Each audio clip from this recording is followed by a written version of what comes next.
Welcome to a new month. For most of the world, the New Year energy has already evaporated. The gyms are emptying. The resolutions are being quietly tucked away in the drawer of someday. And the old habits of distraction are creeping back into the driver's seat. Most people think they failed because they didn't have enough motivation. They think they just didn't want it enough. But here at Kindle Rise Motivation, we know a harder truth. Motivation is a feeling, and feelings are the most unreliable navigators in the human experience. We live in an era specifically designed to keep you distracted, reactive, and ultimately spiritually and financially broke. We are currently living through the attention economy, where your focus is the product being bought and sold. Every app, every notification, and every breaking news alert is a predator hunting for your most valuable asset, your attention. In your 30s, 40s, and 50s, you don't need more hustle. You don't need to work 18-hour days or grind until your health and relationships crumble. That is a lie sold to you by people who want you to stay on the treadmill. What you need is Stoic focus. The ancient Stoics understood that the person who can control their own mind is the only person who is truly free. Everyone else, no matter how much money they have, is just a slave to their impulses. Today, we are moving beyond the hustle culture myth. I'm going to share the 7 Stoic laws of discipline that will turn your mind from a scattered radio into a laser beam of purpose.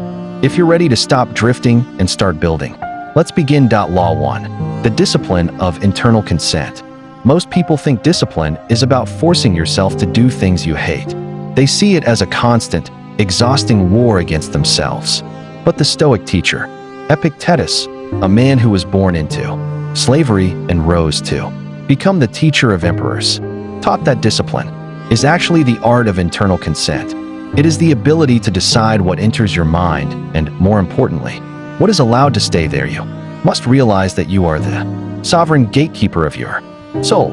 Every time you mindlessly scroll through social media or get pulled into a trivial argument on the internet, you are giving consent to a distraction. You are telling the universe that your life's mission is less important than a stranger's opinion or an algorithm's suggestion. Start practicing selective blindness. In 2026, the highest value individuals are those who are hard to reach. They don't react to every vibration in their pocket. This week, decide on 3 things you will be intentionally blind to. Is it the news? Is it the office gossip? Is it the comparison trap of seeing others' filtered successes?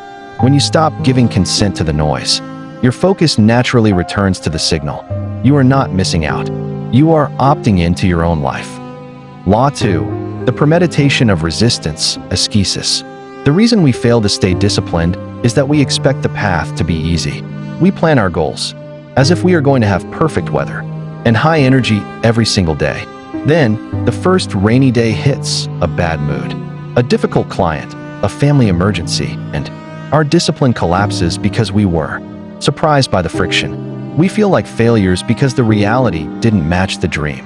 The Stoics practiced ascesis, voluntary mental and physical training. They didn't wait for life to get hard. They practiced being hard on themselves so they would be ready for anything. They understood that a pilot doesn't learn to fly in a storm. They learn in calm weather so they can survive the storm. Every morning, perform the Stoic resistance audit. Ask yourself, where is my discipline likely to fail today? At 3 p.m. when I'm hitting a sugar crash? At 6 p.m. when I'm stressed from work? Visualize the temptation in vivid detail. See yourself feeling the urge to quit, and then see yourself saying no to the impulse and yes to the work.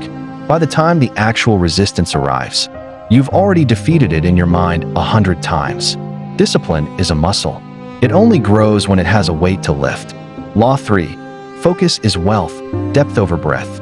We've been sold a corporate lie called multitasking. We think that by doing 5 things poorly at once, we are being productive. But the Stoics, and later Seneca, warned, to be everywhere is to be nowhere. A mind that is everywhere is a mind that is effectively homeless. In the modern world, depth is the new wealth. The person who can sit in a room for 4 hours and solve one complex, high-value problem will always Out-earn and outlive the person who responds to 100 trivial emails in an hour. One is an architect. The other is just a professional reactor. Transition from hustle to deep work. Hustle is a frantic, shallow movement in 1,000 directions. Discipline is a massive, unstoppable movement in one. Implement the Stoic 90. For the first 90 minutes of your workday, you do not check email, you do not check social media, and you do not sync with others. You work on your number one priority, the one thing that actually moves the needle on your reinvention. If you can win the first 90 minutes, you've already won the day.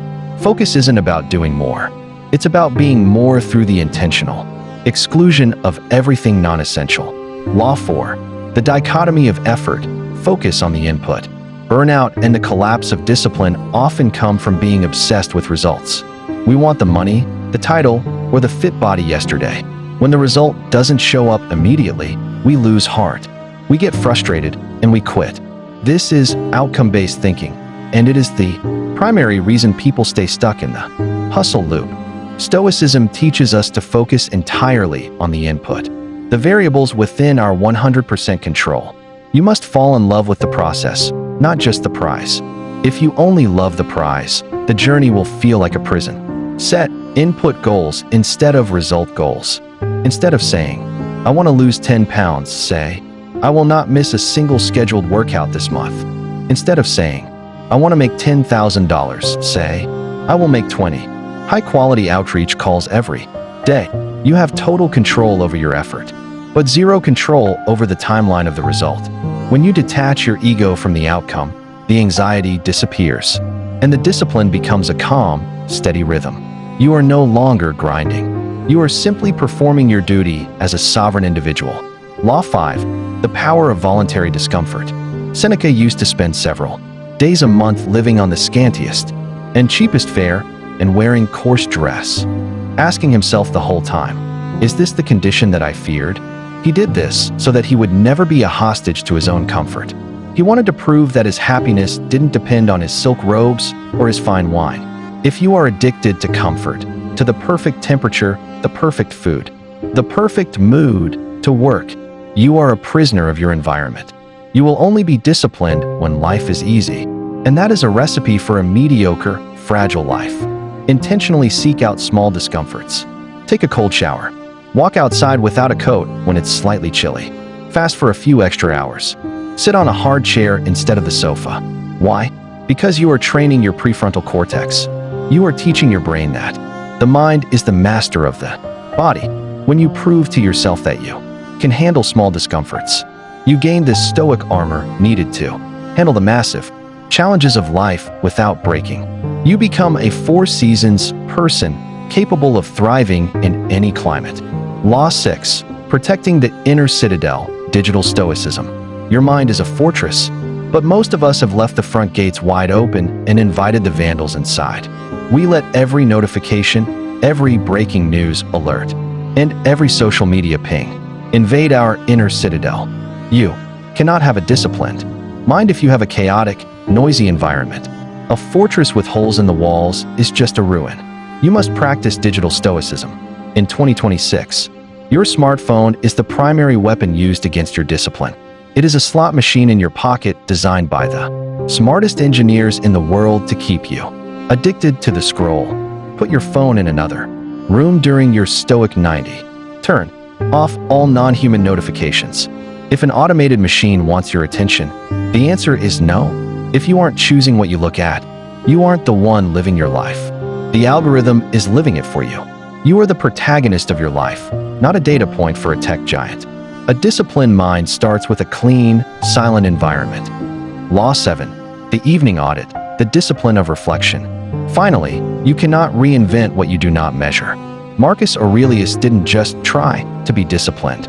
He reviewed his progress every single night in his journals. He was his own most honest coach. He asked, where did I fail today? What did I do well? What specific trigger caused me to lose my focus? Discipline is a cycle of action and reflection. Without reflection, you are just repeating the same mistakes and calling it experience.